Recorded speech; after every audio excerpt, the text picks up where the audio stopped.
It's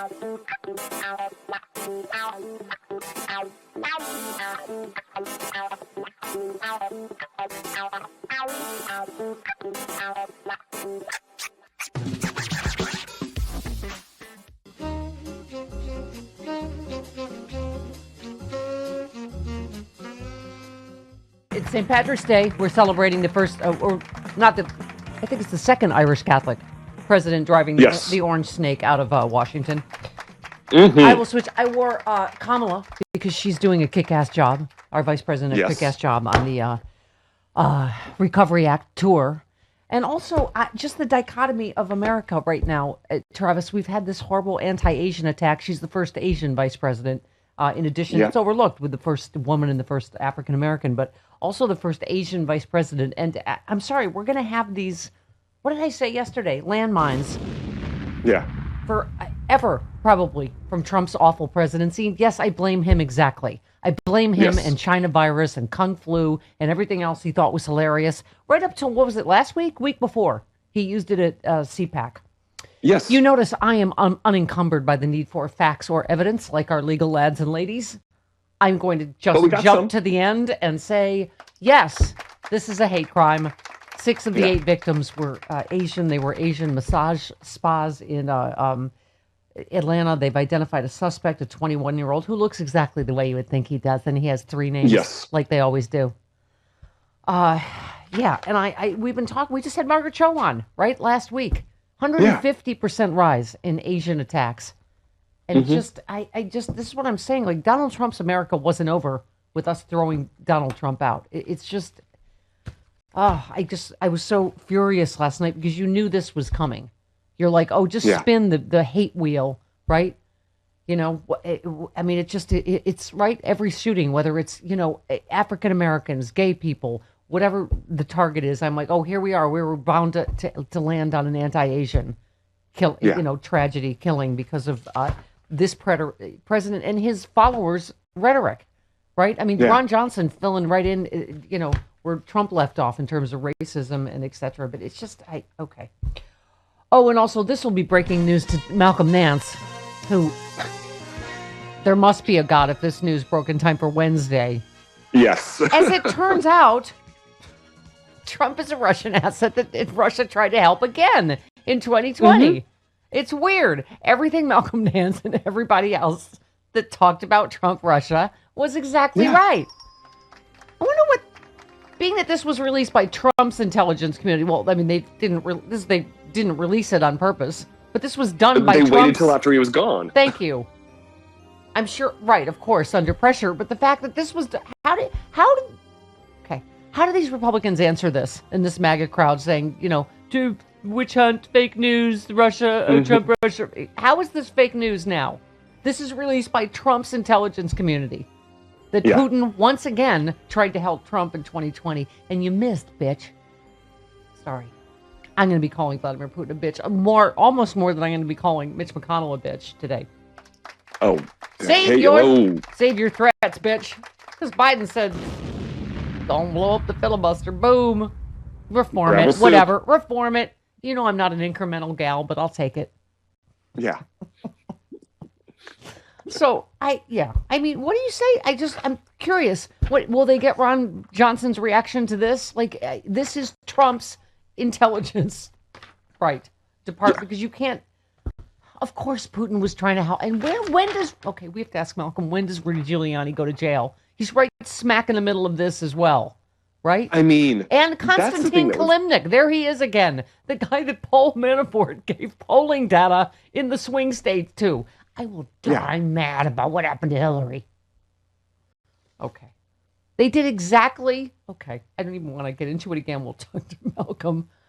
They did exactly that's the problem. Add in America's misogyny and their unfortunately accurate reading of 2016 that they can get just enough Bernie voters to vote for Trump or Jill Stein or stay home in those swing states where they got polling data directly to Russia. I can't. Wrong. Okay. And then anyway, this time, The bitch missed, but he tried once again. Remember, they were trying to, but China's helping Biden. China's helping. No, his intelligence agents said no. China was not involved at all in 2020. Right. It was Russia again for Trump again. Oh, I can't. Okay, maybe all the wrongs will magically start being righted, Travis. Like, for instance, FBI's investigation of Brett Kavanaugh called fake by Senator Whitehouse, who wants the DOJ to conduct a full review. Yay! Maybe we can get rid of Judge Drunky McPerjury. What do we think? I'll take it. Let's do it. What else we call him? Judge Rapey McBarfs a lot? We had a lot of names. I'll go look them up. It's been a while. Let's do this again. I said that, though. Doesn't it have a feeling of a lot of, like, wrongs being righted finally? Now that, the Justice Department is back and, Oh, you think this might be why they didn't want Merrick Garland approved? Speaking of skipping ahead, as I said yesterday, what's the latest one? Oh, the Army initially pushed to deny DC's request for National Guard before January 6th. And let me just check some notes. Even when the situation spiraled out of control and Capitol Police pleaded for backup from the military, Army Lieutenant General Walter, blah, blah, blah, and Lieutenant General Charles Flynn. Flynn. Where is that name? Where do I know that name? How do I know that name? Flynn, the brother of the guy that was urging martial law to stop, then to redo the election. That guy articulated why it would be better for the military not to be directly involved. Piatt and Flynn were not part of the DC Guard's chain of command, but weirdly, somehow Michael Flynn's brother, the guy that, I know, I'm crazy because I don't wait for, I don't know, all the evidence and facts, but I'm just saying it's just weird, right? Just weird that it might be connected in some way to the guy that was speaking at the insurrection rally and urging the president to declare martial law, force the election to be redone, something. Okay. Mm-hmm. All right. Yes. The Army, pushed to reject D.C.'s request for modest National Guard presence ahead of the rally. The Army said the U.S. military should not be needed to help police with blah, blah, blah, blah, blah, blah, blah. He ordered the code red because it was white Trump supporters, period. I'm the only one that's seen the movie, and everybody else is slow, Travis.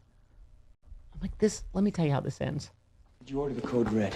I did the job. Did you order the code red? Thank you. Damn right I did! Thank you, Sean. Okay. Oh, I need that 5 and dime thing. This is also just because I'm feeling kind of giddy today, just with the amount of brightness. Do you know what I mean? Like, I'm always right, but the amount of brightness today is overwhelming. A little sanctimonious. Overwhelming my being. Is it? Oh, I'm just getting warmed up. It's only the first few minutes of the show. You haven't even stretched yet. No, I'm going to get going here in a second. Okay, where was I? Oh. Yes, the filibuster. I just, who do you think you're threatening, Mitch McConnell? Oh, you don't want to see this. It's like, oh, shut up. This is that, and Joe Biden said to him. Oh, bitch, please. Right. Take your line of bull down to the corner market and sell it there, because this 5 and dime isn't buying your line today. Yeah, but Mitch, bro, you seem scared. Are you scared? I don't mean to poke your. I don't want to poke your shell, but you seem scared, bro. Little scared turtle. Right? That we might start, right, doing any of the who was it? Dick Durbin said the number of times it's been. Yes, Durbin said. Give me this. Cut 7. Dick Durbin. Just listen to the numbers. Yeah.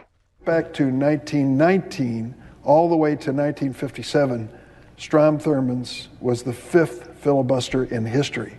Once every decade, a filibuster emerged on the Senate floor. Well, that world has changed, dramatically changed. We can now have 5 filibusters in a couple weeks. We now have, on average, 80 filibusters a year because of the urging and direction of the senator from Kentucky, Senator McConnell. Ha! Jacques Hughes! Mm-hmm. What's turtle in French? Someone tweet mama. Okay. Les tortillas? Oh, really? Okay. Jacques Hughes, les tortillas.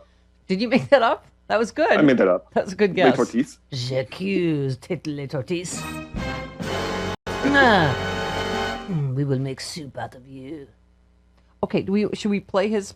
It's like he's on his back, right? With on his shell, just flailing. You better not. I will. Okay, here he is. It's not broken, and it doesn't need to be fixed. Really? Our Democratic friends used the filibuster frequently in the last Congress. No. They were in the minority in the Senate. They took advantage of, for example, killing Senator Tim Scott's police reform bill. I didn't react to that by saying, okay, we'll change the rules of the Senate to get our way. It's not broken, and it doesn't need to be fixed. This is a solution in search of a problem. It is not a problem that the Senate stops bad ideas. Oh, my God. Don't even get me started. 80 times he's timing. We don't even need to. Okay. Didn't give Barack Obama his Supreme Court pick, then rammed Amy Coney Island through it. What? 5 days? When? Record how many time. people, millions of people had already voted? Oh, my God. Okay, go ahead, Mitch. Go ahead. Nobody serving in this chamber can even begin to imagine what a completely scorched earth Senate would look like. Oh, no. None of us have served 1 minute in a Senate that was completely drained of comedy and consent. Oh, Mitch. I don't know. I think a lot of people were there in 2008. You're a stupid, ineffectual little turtle. You're in the minority, bitch. As soon as Republicans wound up back in the saddle, we wouldn't just erase every liberal change that hurt the country. We'd strengthen America with all kinds of conservative policies with zero input from the other side. How about this? Nationwide right to work for working Americans. Defunding Planned Parenthood in sanctuary cities on day one. A whole new era of domestic energy production. Sweeping new protections for conscience and the right to life of the unborn. Concealed carry reciprocity in all 50 states and the District of Columbia. Massive hardening of security on our southern border. Oh, no, I'm so scared. It's my Blair Bitch project. Oh, no, Mitch. Oh, my God, I'm so scared. Sorry, if you're watching on TV, that was funny, right? I did Blair Witch Project. It worked. Okay. Listen, Sean, they got a screenshot of my ginormous 3 Mile Island sweet potatoes yesterday. I brought props yesterday because I don't know, this is what happens with supermarket substitutions with grocery delivery during COVID. I was like, what is this? How do they make sweet potatoes that size? They're in that shape. They're okay. Just made of solve my nutritional and my masturbatory needs all at once. Thank you. Wow. Thank you, grocery delivery. I didn't know I needed this size and shape of a sweet potato. He must listen to the show and knew. Okay.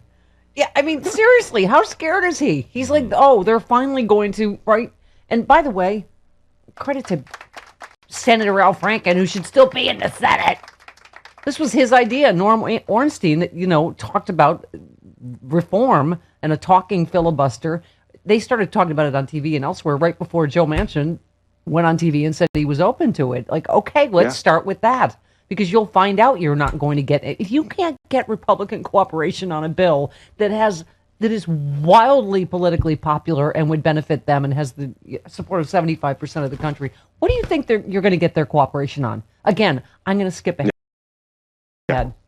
Without facts or evidence, but just, you know what, just on my spidey sense, I'm gonna say, we're gonna get nothing in the way of cooperation. Nothing. Oh my God, Sean, we're just like a finely tuned machine now. I didn't even ask for that. He just did it. Okay. All right, so this is 18. Give me 18. So Joe Biden, boom, goes the filibuster. Aren't you going to have to choose between preserving the filibuster and advancing your agenda? Yes. But here's the choice. I don't think you have to eliminate the filibuster. You have to do it what it used to be when I first got to the Senate and back in the old days when you used to be around there. And that is that a filibuster, you had to stand up and command the floor. And you had to keep talking along. You couldn't call for, no one could say, quorum call.